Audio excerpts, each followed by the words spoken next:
যারা নিরীহ জনগণকে খুন করেছে তাদের পরিবারের কাছে গিয়ে জিজ্ঞেস করুক তারা তাদের এই ধরনের রাজনীতি আর চায় কিনা, এই ধরনের আগ্রাসী দলকে আর রাজনীতিতে দেখতে চায় কিনা। তাদের কাছে গিয়ে জানুন, আমাদের কাছে জানার দরকার নেই, আমরা তো বেঁচে আছি।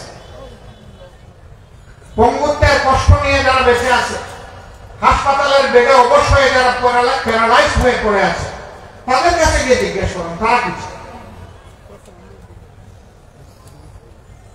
এখন তো বাংলাদেশের মানুষ শান্তিতে আছে, কিন্তু এই শান্তিকে বিঘ্নিত করার জন্য দফায় দফায় চেষ্টা করা হচ্ছে।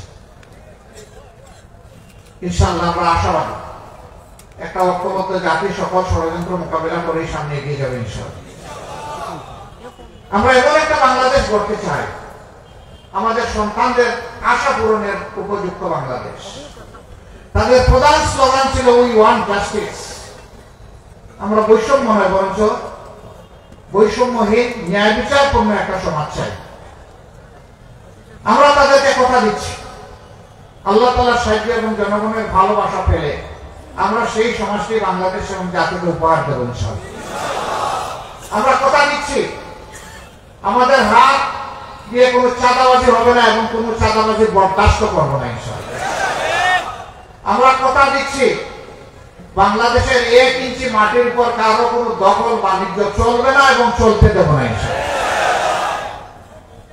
আমরা কথা দিচ্ছি সরকারি আধা সরকারি বেসরকারি অফিসে বসে কেউ ঘুষ খাওয়ার প্রয়োজন অনুভব করবে না এবং দুঃসাহস দেখাবে না। আমরা সেই বাংলাদেশ করতে চাই। আমরা কথা দিচ্ছি আমাদের যুব সমাজের হাতকে আমরা কর্মীর কারিগরের হাতে পরিণত করতে চাই। তারা হবে দেশ গড়ার কারিগর। সার্টিফিকেট নিয়ে তারা বের হয়ে বেকারত্বের অভিশাপে কান্নাকাটি করবে না, হাওতাস করবে না। তাদেরকে নৈতিক এবং জাগতিক শিক্ষা এমন ভাবে সমৃদ্ধ করা হবে যে প্রত্যেকটা ছাত্র কিংবা ছাত্রী তার শিক্ষার পাঠ চুকানোর সাথে সাথে দেশ গড়ার একজন যোগ্য কারিগরে পরিণত হবে এবং কাজ তার হাতে চলে আসবে। দুনিয়ার বহু দেশে, উন্নত দেশে আছে, শিক্ষাকালীন সময়ই তাদের হাতে কাজ চলে আসে। শিক্ষা জীবনের আগেই তাদের এগ্রিমেন্ট সম্পূর্ণ হয়ে যায়। শিক্ষা জীবন শেষ করার সাথে সাথে তাদের কর্মে ঢুকে পড়ে। তারা পরীক্ষার রেজাল্টের অপেক্ষা করে না, অতীতের রেজাল্টে মূল্যায়ন করেই তাদের হাতে এইভাবে কাজ চলে আসে। আমরা এই ধরনের একটি সমৃদ্ধ যুব সমৃদ্ধ বাংলাদেশ করতে চাই ইনশাআল্লাহ।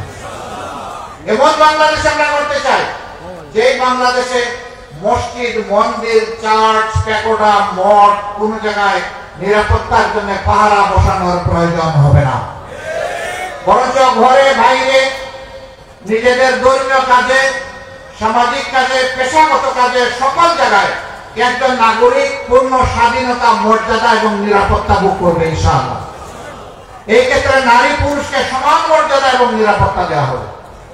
বাংলাদেশ জামাত ইসলামী সেই স্বপ্নের রাষ্ট্র যদি গড়ার সুযোগ পায় আল্লাহ কোরআনের ভিত্তিতে, তাহলে সেই রাষ্ট্রে পুরুষের পাশাপাশি আমাদের মা বোনেরা, আমাদের মেয়েরা অত্যন্ত মর্যাদা, গর্ব এবং ইজ্জতের সাথে তারা তাদের দায়িত্ব পালন করবেন। তারা পাবেন পূর্ণ নিরাপত্তা। এখন সমাজের বিভিন্ন জায়গায় কাজ করতে গিয়ে না পান তারা নিরাপত্তা, না পান তারা মর্যাদা। সেদিন তারা মায়ের মর্যাদা পাবেন, সহদরা বোনের মর্যাদা পাবেন, পৌরজাত মেয়ের মর্যাদা পাবেন ইনশাআল্লাহ। এবং ঘুরে ফিরে আমরা তাদেরকে পূর্ণভাবে মায়ের মর্যাদায় অভিষিক্ত করব।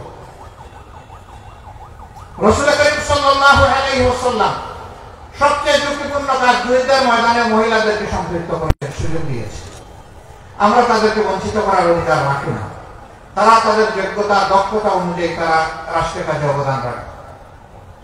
এই রাষ্ট্রে শুধু মুসলমানরা বসবাস করে না, অন্যান্য ধর্মের লোকেরা বসবাস করে। আমাদেরকে যিনি পয়দা করেছেন তিনি তাদেরকে পয়দা করেছেন।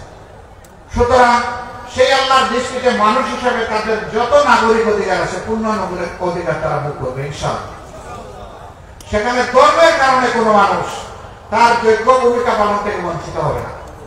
তবে দুঃখের বিষয়, গত 15.5 বছর কারো একটু দাঁড়িয়ে আছে, কে তার পেশাগত দায়িত্ব পালনের সময় নামাজে যায়, তাকে চরমভাবে অপদস্থ, কুণ্ঠাসা এবং তার অধিকার থেকে তাকে বঞ্চিত করা হয়েছে। এই অপকর্ম আর বাংলাদেশে চলতে দেওয়া হবে না ইনশাআল্লাহ। এখানে একটা ফ্ল্যাগ দেখছি, এটা নামান্ত ফ্ল্যাগ শুধু জামাত ইসলামের লোক সম্বলিত ফ্ল্যাগ এবং বাংলাদেশের ফ্ল্যাগ উঠবে ভাই, অন্য কোনো ফ্ল্যাগ এখানে উঠাবেন না। সম্মানিত ভাইরা, আমরা বলছিলাম যে সেই বৈষম্যহীন একটা বাংলাদেশ আমরা করতে চাই। এই বাংলাদেশ জামাতে ইসলামের রোপণ কর্মী এবং সমর্থকরা একা করতে পারবে না। এই বাংলাদেশ গড়ার কাজে সমস্ত জনগণের ঐক্যবদ্ধ সহযোগিতা লাগবে। এমন একটি বাংলাদেশ গড়ার জন্য আসমান থেকে ফিরিস্তা পাঠিয়ে আল্লাহ সরাসরি গড়ে দেবেন না। এই জমিনের মানুষেরাই গড়বে। তারা ভালো পথে এগোলে, আল্লাহ সন্তুষ্টির পথে এগোলে, শান্তির দিকে আগালে আল্লাহ তাআলা তার ফিরিস্তা পাঠিয়ে সাহায্য করবেন ইনশাআল্লাহ। কিন্তু মানুষকে এই কাজে আগাতে হবে। এই জন্য বাংলাদেশ জামাতে ইসলামের কর্মী যারা এখানে এসেছেন তাদেরকে বলতে চাই যে আসুন ওই স্বপ্নের সমাজ গড়ার আগে নিজেকে আগে করুন। ওই স্বপ্নের সমাজের যে চলে এই কাজে প্রিয় সংগঠন অবিরত চেষ্টা করে যাচ্ছে, কিন্তু আমরা কেউ ভুলের অর্ধি নই এবং ঘাটতির ঊর্ধ্বে নই। আমাদের ঘাটতিও আছে, ভুলও আছে। ভুল আমরা সংশোধন করবো, ঘাটতি আমরা পূরণ করবো। এইভাবে আমরা সামনের দিকে জাতিকে নিয়ে এগিয়ে যাবো ইনশাআল্লাহ। পুরা জাতিকে আমরা ধারণ করি আমাদের অন্তরে।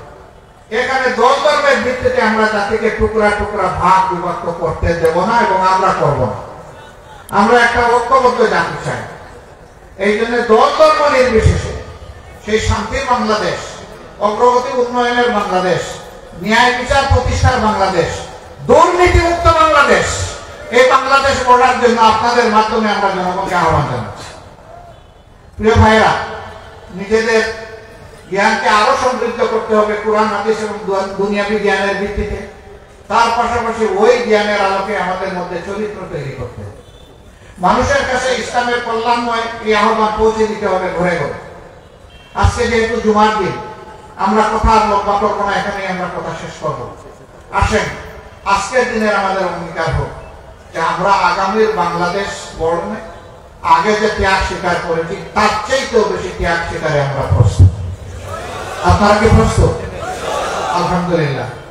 এক ভাই আপনাদের কাছে আহ্বান জানিয়েছিলেন যে ইন্না সালাতি ওয়া নুসুকি ওয়া মাহইয়ায়া ওয়া মামাতি, রহমান সাহেব জানিয়েছিলেন, আপনারা সকলে সাড়া দিয়েছেন। আমরা দোয়া করি আল্লাহ তার জন্য আপনাদেরকে কবুল করুন এবং এই আয়াতের হক আদায় করে হযরত ইব্রাহিম আলাইহিস সালাতুস সালামের সাথে আল্লাহ তাআলা হাশরের দিন আমাদেরকে তার সামনে হাজিরা হওয়ার তৌফিক দান করুন। তিনি আমাদের রূহানি পিতা।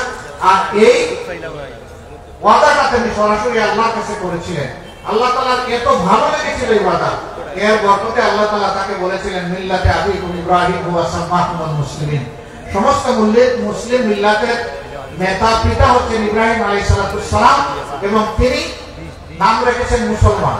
সেই দিন আল্লাহ হতে পারে, আবার ইব্রাহিম আলাইহিস সালাতুস সালাম হতে পারে, এটা আল্লাহ তাআলা ভালো জানেন, কিন্তু এটা আল্লাহ তাআলার পছন্দের কালাম ছিল।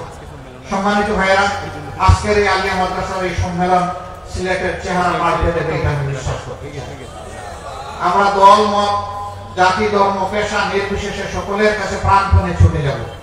এই ক্ষেত্রে উলামায়ে কেরামের বিশেষ দোয়া এবং সহযোগিতা আমাদের প্রয়োজন। এখানেও আমরা কোনো ভাগ বিভক্তি করব না।